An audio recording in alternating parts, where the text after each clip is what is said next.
आपल्या आयुष्यात गुरु असणं फार गरजेचं आहे। आणि गुरु नसेल ना तोपर्यंत आपल्याला ना आपले छत्रपती महाराज शिवाजी कळतील ना आपल्याला आपले छत्रपती संभाजी महाराज कळतील। का? कारण की आपल्याला गुरुच नाही आहे। आपण टिळा लावतो, आपण कानात बाली घालतो, आपण जयंती साजरी करतो आणि जयंती साजरी झाल्यानंतर त्याच दिवशी संध्याकाळी आपण दारू पिऊन पडतो। माझं काही चुकत असेल तर तुमच्या चरणावरती दंडवत आहे माझा, साक्षात प्रणिपात घालतो मी तुम्हाला। पण मायबाप महाराजांनी धर्म टिकवण्यासाठी स्वतःच्या शरीराचे लचके तुकडे तोडून दिले, पण धर्म सोडला नाही। महाराज काय प्रतिकृती होती ती, काय भाव असेल तो महाराजांचा। ते शेवटचे 40 दिवस तुम्ही एका छोट्याशा पडद्यावरती पाहतात आणि तुमच्या डोळ्यात अश्रू येतात। तुम्ही इतिहास वाचला नाही, तुम्ही कधी ग्रंथ चाळले नाहीत आणि एक छोटासा चित्रपट पाहिल्यानंतर संभाजी महाराज, छत्रपती संभाजी महाराज काय आहे तेव्हा तुमच्या डोळ्यात पाणी येतं।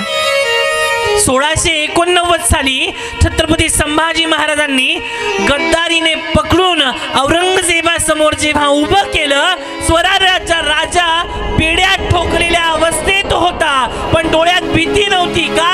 कारण की तो मर्द मराठ्या मावळ्या त्या जिजाऊ मातेचा नातू होता, तिथे फक्त अभिमान होता। औरंगजेबाने सांगितलं माझी गुलामी कबूल कर, माझी गुलामी कबूल कर, नाहीतर मृत्यू तुला मिळणारच आहे। श्री संभाजी महाराजांनी कपाळावर 8 ठाम उत्तर दिलं, मृत्यू 100 आधी स्वीकारेन पण कधी धर्म सोडणार नाही आणि कधी भगवंताच्या चरणांवर दिलेला उशाप सोडणार नाही। हे ऐकताच औरंगजेबाने निर्णय घेतला, इसको मृत्यूदंड दिया जाए, पण हळूहळू छळ करत दिला झाला पाहिजे, हा तडफडत मेला पाहिजे। हे तुम्ही एका चित्रपटात पाहून रडता, ज्या इतिहासाचं प्रत्येक पान आजही रडतंय की महाराजांना किती यातना झाल्या। आणि सुरू झाली ती शेवटची 40 दिवसांची यातना।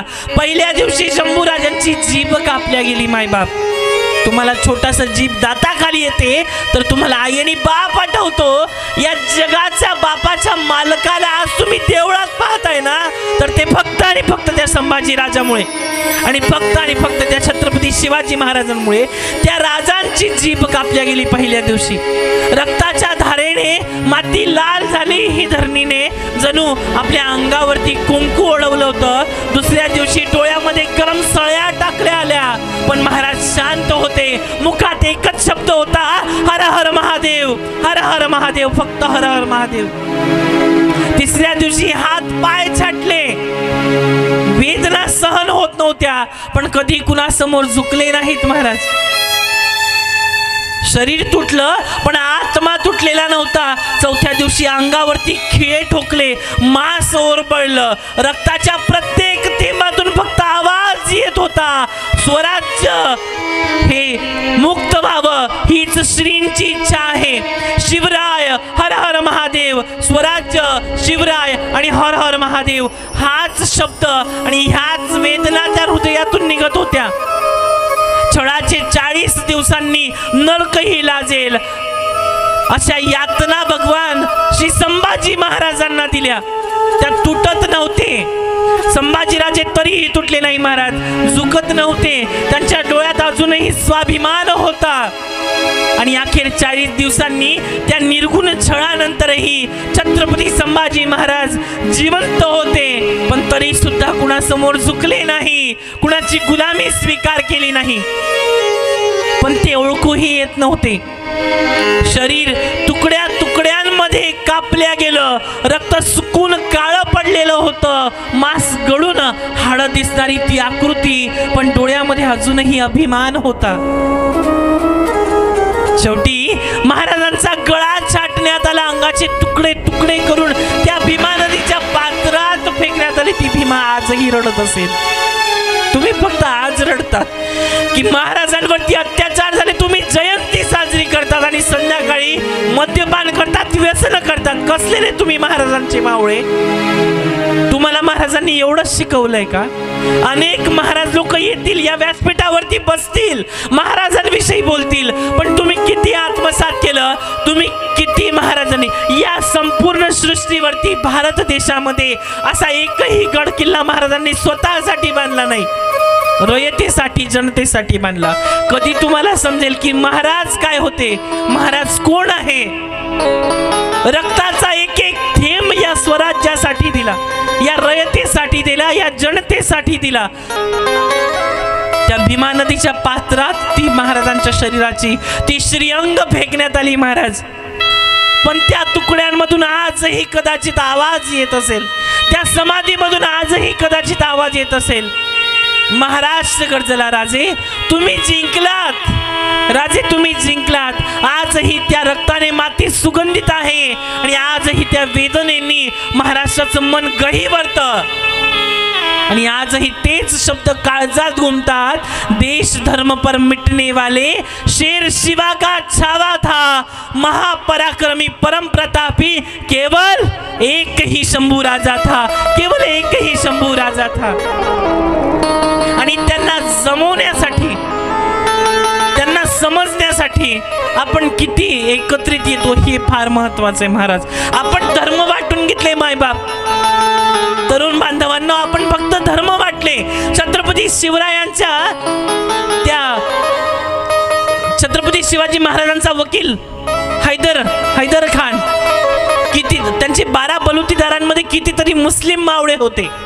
आपण धर्म वाटले, आपण महाराजांना कधीच ओळखू शकलो नाही. आपण जयंती साजरी करतो, आपण पुण्यतिथी साजरी करतो, पण आपण त्यांचे आचार विचार, त्यांनी धर्म टिकवण्यासाठी स्वतःचा जीव पणाला लावला, पण आपण त्यांना ओळखू शकलो नाही. आताच्या पिढीला झुकेगा नाही हे जर शिकवायचं असेल तर पुष्पा नाही,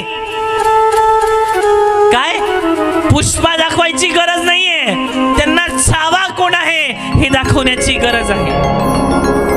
हे लक्षात घ्या. आणि हा छावा श्रीमद भागवत कथा सुद्धा शिकवते की ध्रुवासारखा भक्त आणि भगवंताच्या सानिध्यामध्ये त्याला किती मोठं अढळपद मिळालं महाराज. तुम्हाला कथा लक्षात येते ना मराठीमध्ये, हो की नाही? जरा बोलत चला. कोरोना काळ संपून गेलाय, कोरोना निघून 2-3 वर्ष निघून गेलेली आहे. त्या काळामध्ये कोरोनाच्या पिरियडमध्ये भगवंतांनी GR काढला होता देवानी. खोकला की ठोकला, बिना घरवालों के उठा के फेक दिया, जला दिया, कुणी कुणाचं नाही, बरोबर की नाही? अशा काळामध्ये सुद्धा महाराज आपण भगवंताचं नामस्मरण नाही केलं. अढळपद, आज ज्या अढळपदामध्ये प्रत्येक मावळ्याच्या मनामध्ये शंभूराजे आहेत, छत्रपती शिवाजी महाराज आहेत, तसंच भगवान श्रीकृष्णही कुठे असले पाहिजेत, महादेवही कुठे असले पाहिजेत. आपलं काम व्हावं म्हणून पाणी टाकायला जाऊ नका हो. पुढे भरताची कथा येते. सूत शौनकादिकास सांगत होते की सर्व ऋषी मंडळी आता ती कथा ऐकण्यासाठी पुढे येऊ लागले आणि कथा प्रारंभ होणार त्याच वेळामध्ये सुखदेव आणि परीक्षिती यांच्या संवादामध्ये एक विलक्षणीय घटना घडली. भगवान भरत भक्तच होते, आपण भगवंतच म्हणू शकतो. महाराज ती गोष्ट ती कथा ऐकण्यामध्ये अगदी गुंतून गेले. चरित्रातून गुंफलेलं भक्तिमय रहस्य समजून घेत होते. कोणी हरिनाम श्रवणाने रोमांचित होत होतं, त्यांचा अश्रुपात होत होता. साधो साधो हरे कृष्णा रामकृष्ण हरिनामाचा जप चालला होता. हरिकथेत ते गुंतलेले होते.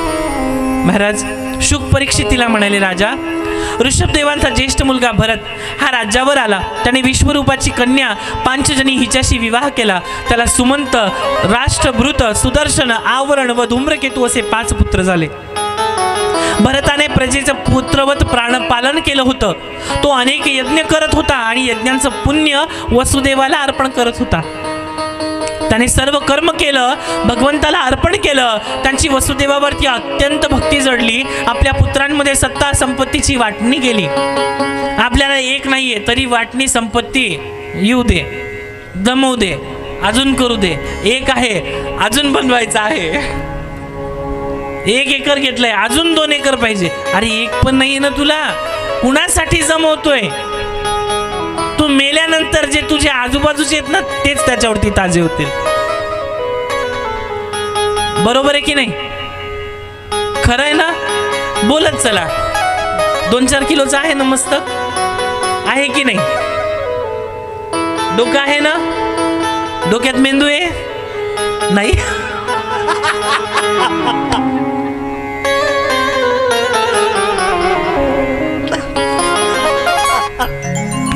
एक बार प्यार से बोलना पड़ेगा.